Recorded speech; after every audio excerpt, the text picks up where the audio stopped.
જય Shri Swaminarayan. C plus પ્લસના આજના લેક્ચરમાં હું આપનું હાર્દિક સ્વાગત કરું છું. ગયા લેક્ચરમાં આપણે જે છે એ ક્લાસ કેવી રીતે ડિફાઇન કરવું એ વસ્તુ આપણે જોઈ, એટલે કે ડિફાઇન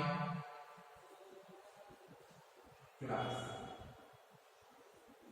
ડિફાઇન ક્લાસની અંદર કયો ક્લાસ? કે ડિફાઇન ડિરાઇવ્ડ ક્લાસ. ઓકે, એટલે કે ડિરાઇવ ક્લાસ જે છે એ ડિરાઇવ ક્લાસને કેવી રીતે ડિફાઇન કરવાનો એ વસ્તુ જે છે એ આપણે જોઈએ. એટલે કે આપણે જે છે અહીંયા લખી દઈએ ડિફાઇન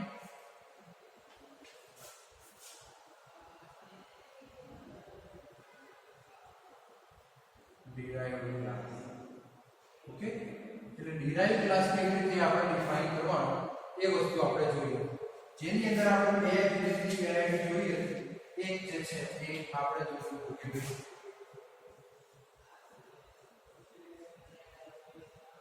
બેઝ ક્લાસ જે છે એ કેવી રીતે ડિફાઇન કરવાનો. તો કે બેઝ ક્લાસ ડિફાઇન કરવા માટે જે છે એ આપણે જનરલી શું કરવાનું કે ક્લાસ પછી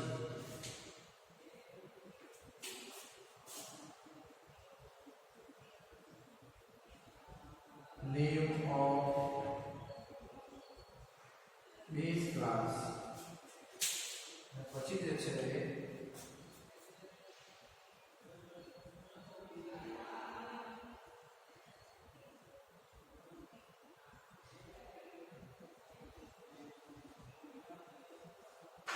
આવી રીતે જે છે એ આપણે બેઝ ક્લાસ જે છે ડિફાઇન કરવાનો. એટલે કે ક્લાસ લખવાનો અને ક્લાસની બાજુમાં જે છે એ બેઝ ક્લાસનું નામ લખવાનું. ઓકે, આવી રીતે એટલે કે આવો લખશું કે આપણે જેવી રીતે નોર્મલ ક્લાસ ડિક્લેર કરીએ છીએ એવી જ રીતે આપણે બેઝ ક્લાસ જે છે એ ડિફાઇન કરવાનો. ઓકે, એટલે કે આ જે છે એ બેઝ ક્લાસ છે અને એના પછી જે છે બીજું એ ડિરાઇવ ક્લાસ છે. ઓકે, એટલે કે બીજું જે છે એ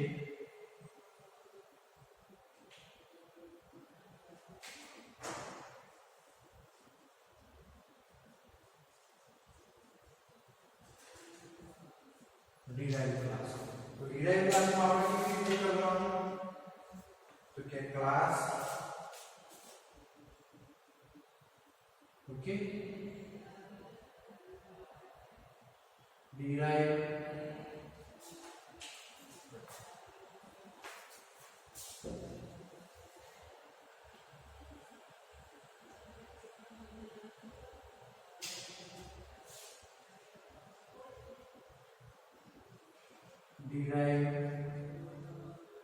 class name column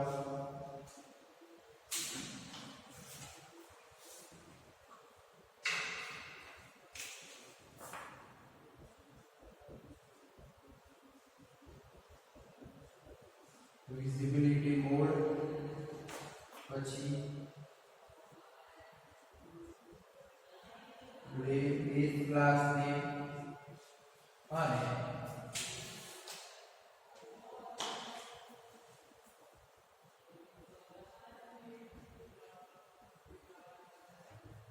statements.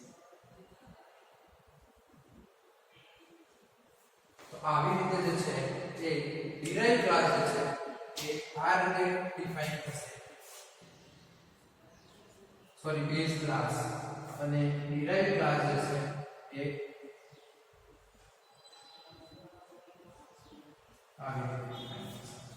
એટલે કે આપણે જે છે એ ઇનહેરિટન્સ ની અંદર બે ઇમ્પોર્ટન્ટ ક્લાસ છે, એક બેઝ ક્લાસ અને એક ડિરાઇવ ક્લાસ. બેઝ ક્લાસ એટલે કે જે ક્લાસમાંથી આપણે પ્રોપર્ટી જે છે એ રિટ્રાઈવ કરીએ છીએ તો એને બેઝ ક્લાસ તરીકે ઓળખવામાં આવે છે.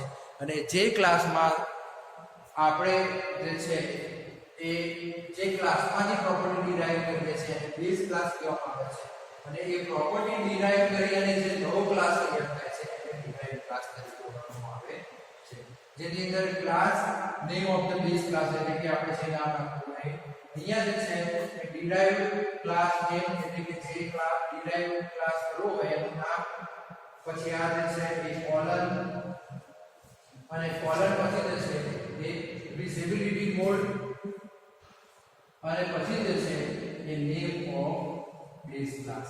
એટલે કે base class નું જે નામ છે એ રીતે રાખવાનું. એટલે when you declare the base class, then the base class is normally same as a normal class you declare in a C++ in a previous chapters for units. Okay, and the derived class is initialized or defined just like a class, name of the derived class, and visibility mode plus name of the base class. Okay, so you learned in the previous lecture that visibility mode are public, private, and protected. Okay, so in the previous lecture you seen or you learned that the visibility mode are public, private, and protected, and this is the base class, name of the base class. So you can declare the derived class just like that. And આપણે જે છે એ આની સાથે સાથે આપણે visibility mode જે છે એ પણ આપણે જોયા હતા. તો જે છે એને હું તમને શોર્ટમાં કહી દઉં કે કેવી રીતના થાય છે. એમાં આપણે ખાસ વસ્તુ નોટિસ કરવાની છે કે આપણે જે છે એ વિઝિબિલિટી મોડમાં એ વસ્તુ આપણે ખાસ નોટિસ કરવાની છે કે આપણે જે છે એ પ્રાઇવેટ ડેટા જે છે એ આપણે ઇનહેરિટ કરી શકતા નથી. એટલે કે we cannot inherit a private data members or private members of the any class. એટલે કે આપણે જે છે એ ક્લાસના મેમ્બર જે છે એ ડિરાઈવ કરી શકતા નથી. કયા કે પ્રાઇવેટ. તો ચલો આપણે જોઈએ હવે વિઝિબિલિટી મોડ.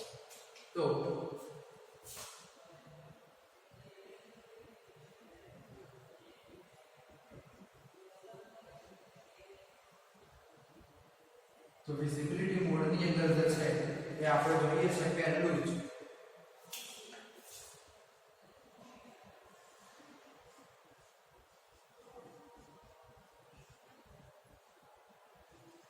પહેલું કયું જોઈએ છે આપણે public.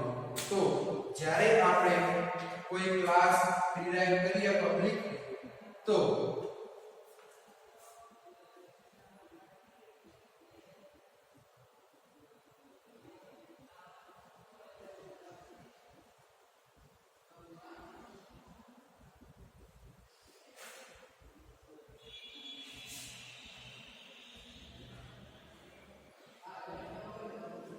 data member of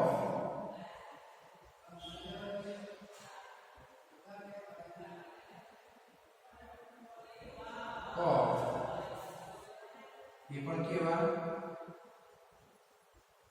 public data member of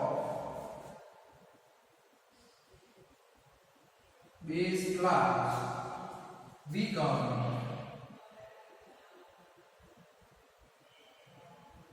public members of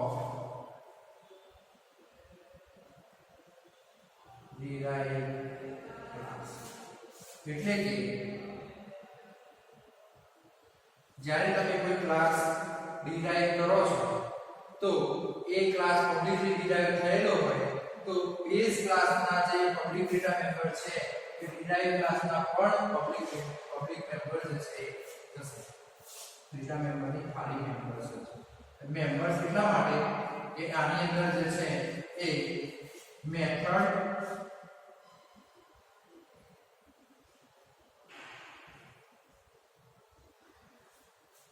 એટલે કે આની અંદર જે છે એ મેથડ પ્લસ વેરીએબલ બંને આવી જશે એટલા માટે. ઓકે, પછી જે છે એ બીજી વસ્તુ કે જ્યારે આપણે કોઈ ક્લાસ પબ્લિકલી ડિરાઈવ કરીએ ત્યારે શું થશે તો કે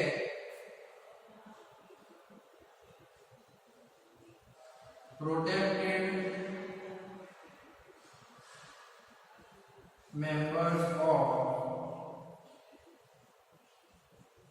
this class become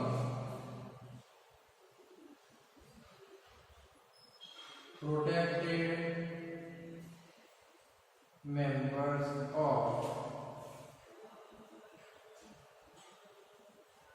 derived.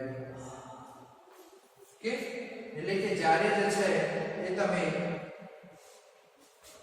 કોઈ પણ ક્લાસ પબ્લિકલી ડિરાઈવ કરો તેનો પબ્લિક મેમ્બર જે છે એ ડિરાઇવ ક્લાસના પણ પબ્લિક મેમ્બર્સ બનશે. પણ જો કોઈ ક્લાસ તમે પબ્લિકલી ડિરાઇવ કરો છો તો એના પ્રોટેક્ટેડ મેમ્બર જે છે એ પણ ડિરાઇવ ક્લાસના પ્રોટેક્ટેડ મેમ્બર્સ બનશે. કેમ? કારણ કે જે છે એ પ્રોટેક્ટેડ મેમ્બર જે છે એ ઇનહેરિટ એની પ્રોપર્ટી જે છે એ શું થાય છે? ઇનહેરિટ થાય છે. એટલે કે ભલે આપણે ક્લાસ છે પબ્લિકલી ડિરાઇવ કરીએ છીએ પણ પ્રોટેક્ટેડ મેમ્બર જે છે એ પ્રોટેક્ટેડ મેમ્બર જે છે એ ડિરાઇવ ક્લાસના પણ પ્રોટેક્ટેડ મેમ્બર બનશે ભલે આપણે એ ક્લાસ છે પબ્લિકલી ડિરાઇવ કરીએ છીએ. અને બીજી વસ્તુ ખાસ યાદ રાખવાની કે આપણે જ્યારે પબ્લિકલી ક્લાસ ડિરાઇવ કરીએ ત્યારે પ્રાઇવેટ ડેટા મેમ્બર જે છે એમને આપણે ઇનહેરિટ કરી શકતા નથી. એટલે કે એમને આપણે ડિરાઇવ કરી શકતા નથી. ઓકે, તો આ જે છે પહેલો વિઝિબિલિટી મોડ હતો પબ્લિક. હવે જે છે એ બીજો આપણે જોઈ લઈએ. બીજો વિઝિબિલિટી મોડ છે આપણો એ જે છે એ private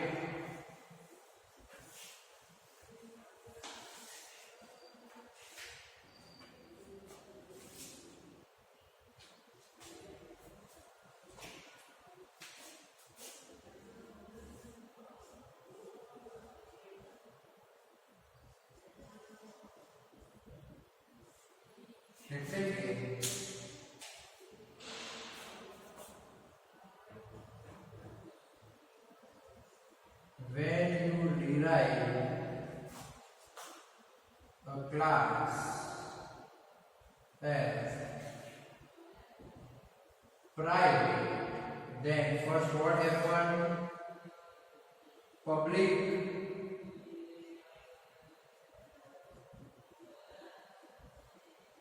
members of this class become private members of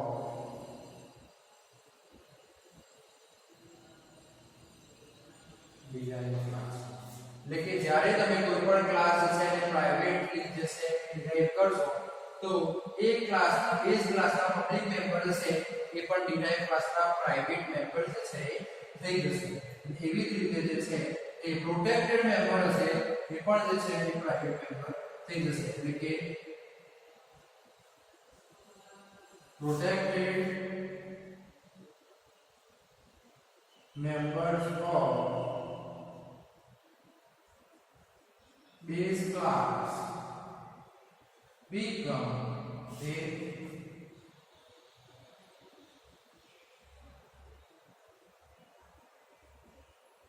private members of derived class. અને સેમ તમે પ્રાઇવેટ ડેટા જે છે એ બેઝ ક્લાસમાં ઇનહેરિટ કરી શકતા નથી. એટલે ત્રીજી વસ્તુ ખાસ આ વસ્તુ યાદ રાખવાની અને સાથે લખવાની પણ છે કે પ્રાઇવેટ members cannot inherited. એટલે કે પ્રાઇવેટ મેમ્બર જે છે એને આપણે ઇનહેરિટ કરી શકતા નથી. પ્રાઇવેટ મેમ્બર જે છે એ ક્લાસ પૂરતા જ છે, બીજી કોઈ જગ્યાએ યુઝ થઈ શકતા નથી. અને જો તમે કોઈ પણ વિઝિબિલિટી મોડ લખતા નથી તો એ બાય ડિફોલ્ટ પ્રાઇવેટ જ રહેશે. આ વસ્તુ ખાસ તમારા મગજમાં રાખવાનું છે. ત્રીજું આપણે જોયું પ્રોટેક્ટેડ. ત્રીજી વસ્તુ આપણે જોઈ હતી કઈ હતી કે protect.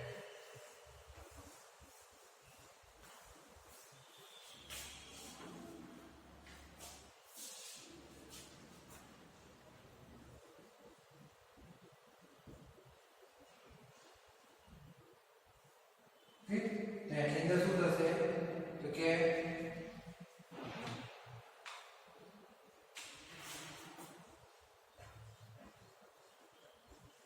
when we derive a class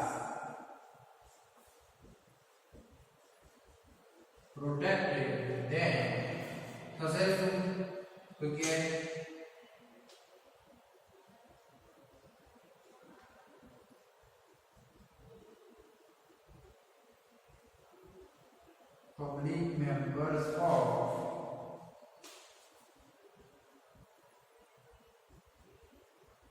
base class become protected members of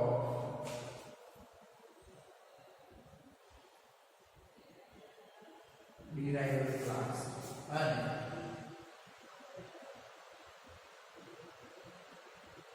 protected members of base class become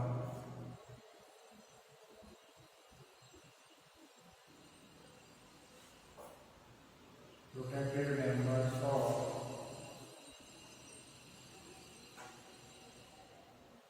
derived class. Okay એટલે કે આ જે છે અને આમાં પણ એક વસ્તુ યાદ રાખવાની છે કે when we derive the particular we cannot derive the private data member of any class. Okay તો આ જે છે એ આપણે ગયા વખતે જોયું હતું. હવે જે છે એ આજે આપણે નવી વસ્તુ જોવાની છે કે જે છે એ સિંગલ ઇન્હેરિટન્સ. ઓકે તો આજનો ક્વેશ્ચન છે તમારું explain a single inheritance with the example. Okay તો ચલો આપણે ચાલુ કરીએ આજે છે સિંગલ ઇનહેરિટન્સ. એટલે કે આજનો આપણો ક્વેશ્ચન છે explain a single inheritance with example. Okay most direct theory છે. આપણને ખબર છે કે when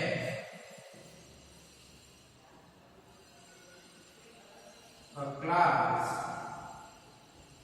is derived from one base class is known as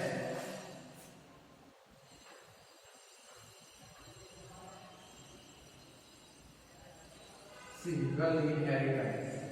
okay એટલે કે જ્યારે આપણે કોઈ ક્લાસ છે એ સપોઝ કે આપણે અહીંયા જોઈએ કે ક્લાસ A અને ક્લાસ B તો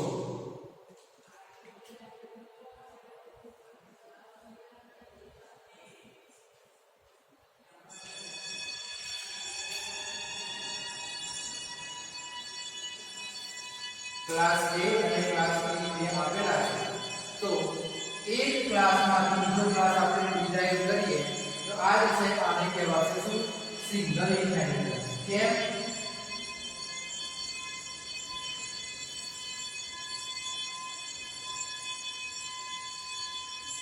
કારણ કે બેઝ ક્લાસ પણ એક જ છે અને ડિરાઈવ ક્લાસ પણ એક જ છે. એટલે કે બેઝ ક્લાસ એક છે અને ડિરાઈવ ક્લાસ પણ એક જ છે એટલે આ જે છે એને સિંગલ ઇનહેરિટન્સ કહી શકાય.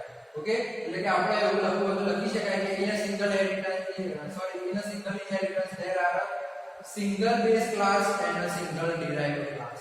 ઓકે એટલે કે આની અંદર એક જ બેઝ ક્લાસ હોય છે અને એક બેઝ ક્લાસ પરથી બીજો જે છે એ આપણે ડિરાઈવ કરવામાં આવે છે. ઓકે તો નેક્સ્ટ ચલો હવે જોઈએ આપણે હવે એક્ઝામ્પલ કે જેના લીધે આપણે વધારે આઈડિયા ક્લિયર થાય સિંગલ ઇનહેરિટન્સ કોને ઓળખવામાં આવે.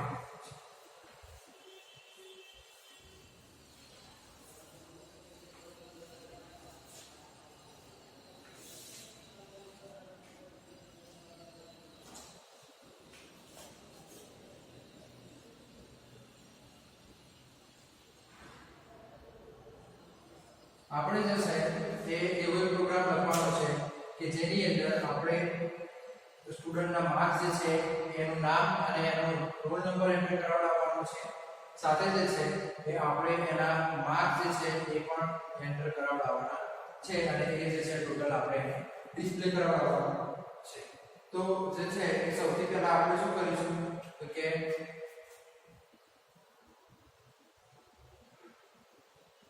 hash include string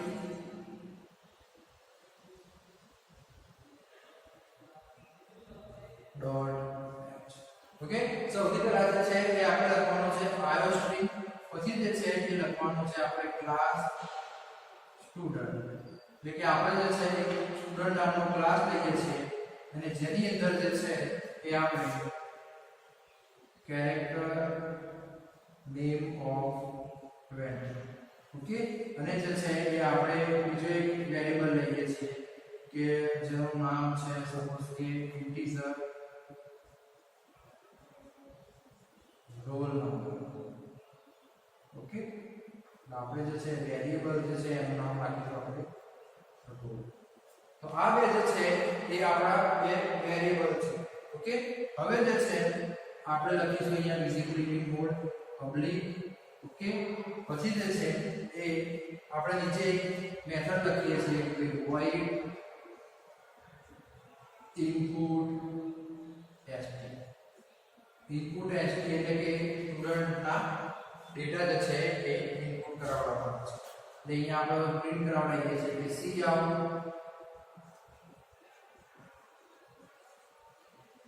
enter your name, okay. અને જે છે એ આપણે અહીંયા કહીએ છીએ કે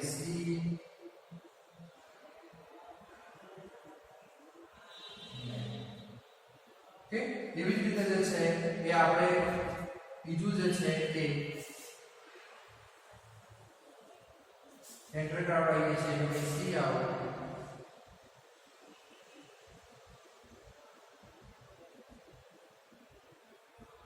enter roll number,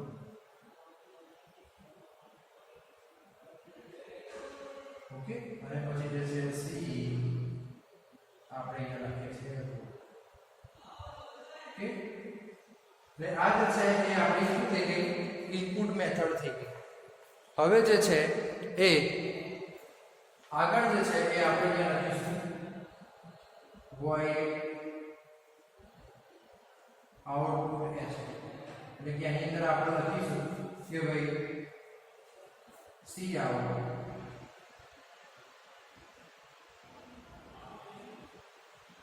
cout your name, અને અહીંયા આપણે લખીશું name અને m, ઓકે. પછી જે છે એ આપણે લખીશું અહીંયા cout, અહીંયા લખીશું આપણે your roll number, પછી અહીંયા આપણે લખીશું roll અને m, ઓકે. તો આ જે છે એ આપણે આપણો ક્લાસ જે છે અહીંયા પૂરો કર્યો છે. હવે આ ક્લાસ જે છે એ એની મેથડ જે છે અથવા આ ક્લાસ જે છે એને આપણે ઇનહેરિટ કરી અને એક નવો ક્લાસ ક્રિએટ કરવાનો છે. તો હવે જે છે એ આપણે ક્લાસ બનાવી દીધો છે. હવે જે છે એ આપણે આગળ જે છે એનું ઇનહેરિટ કરવાનું છે. એટલે એના માટે જે છે એ આપણે લઈશું class, okay.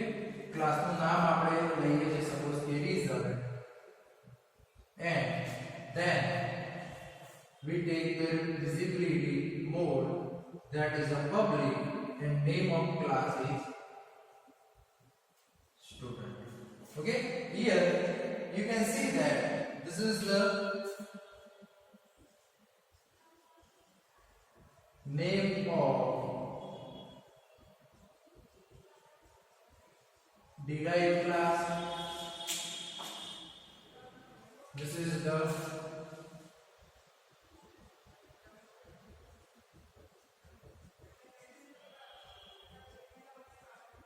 visibility mode, and this is the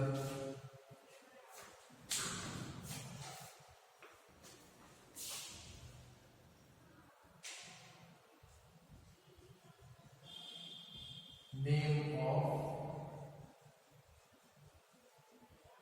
base class, okay. હવે જે છે એ આપણે અહીંયા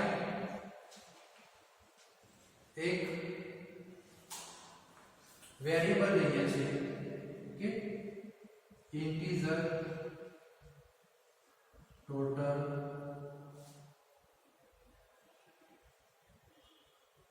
માર્ક્સ, ઓકે. અહીંયા હું લઉં છું પબ્લિક પછી જશે આપણે અહીંયા લઈએ છીએ void input marks. Okay, cout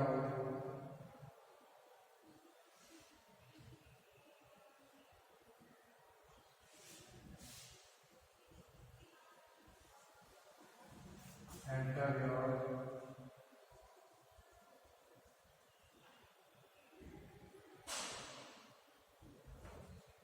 total marks. Okay, અને આપણે અહીંયા લઈએ છીએ c તેની અંદર આપણે ટોટલ માર્ક્સ એન્ટર કરાવડાવીએ છીએ. ઓકે, એના પછી જે છે એ આપણે બીજું મેમ્બર ફંક્શન લઈએ છીએ void output marks. ઓકે, એની અંદર આપણે લખીએ છીએ cout total marks is equal to total marks. Okay, અહીંયા જે છે આપણું ફંક્શન પૂરું થાય છે. તો આ જે છે એ આપણો ઇનહેરિટ કરેલો ક્લાસ છે. ઓકે, પછી જે છે એ આપણે હવે શું કરવાનું છે કે મેઇન ક્લાસ લેવાનો છે કે ઇન્ટિજર મેઇન. ઓકે, અહીંયા જે છે એ આપણે લઈએ છીએ સપોઝ કે સ્ટુડન્ટ s1. તો સ્ટુડન્ટ s1 જે છે અથવા તો આપણે જે છે એ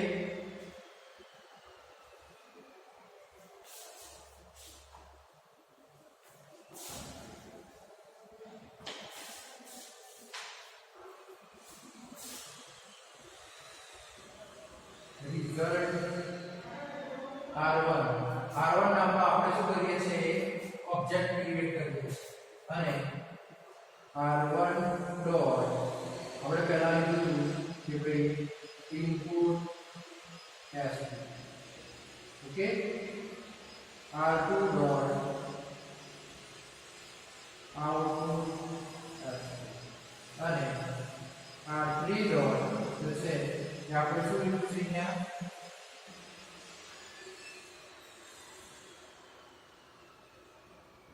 input marks અને r4 dot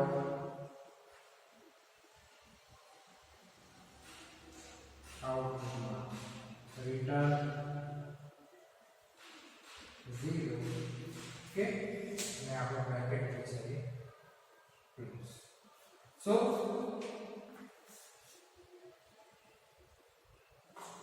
આપણે જે છે એ શું કરીએ છીએ કે ભાઈ જે આપણે ક્લાસ ક્રિએટ કર્યો હતો સ્ટુડન્ટ કે એની અંદર જે છે આપણી હતી શું હતી આ બધી મેથડ્સ હતી input student output student input marks અને આઉટપુટ માર્ક્સ.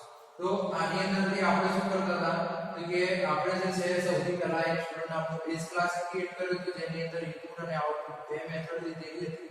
અને પછી જે છે એ આપણે એ ક્લાસને એક્સટેન્ડ કરી અને નવો ક્લાસ ક્રિએટ કર્યો એટલે કે નવો ક્લાસ ડિરાઈવ કર્યો રિઝલ્ટ નામનો. એની અંદર આપણે ટોટલ માર્ક્સ ની એન્ટ્રી કરાવડાવી અને ટોટલ માર્ક્સ જે છે આપણે ડિસ્પ્લે કરાવડાવીએ છીએ. Okay, so this is the concept of single inheritance. Okay, અને આપણે જે છે એ તો મારે એક્ઝામ્પલ પણ લખવાનો છે કે ભાઈ explain the inheritance single inheritance with example.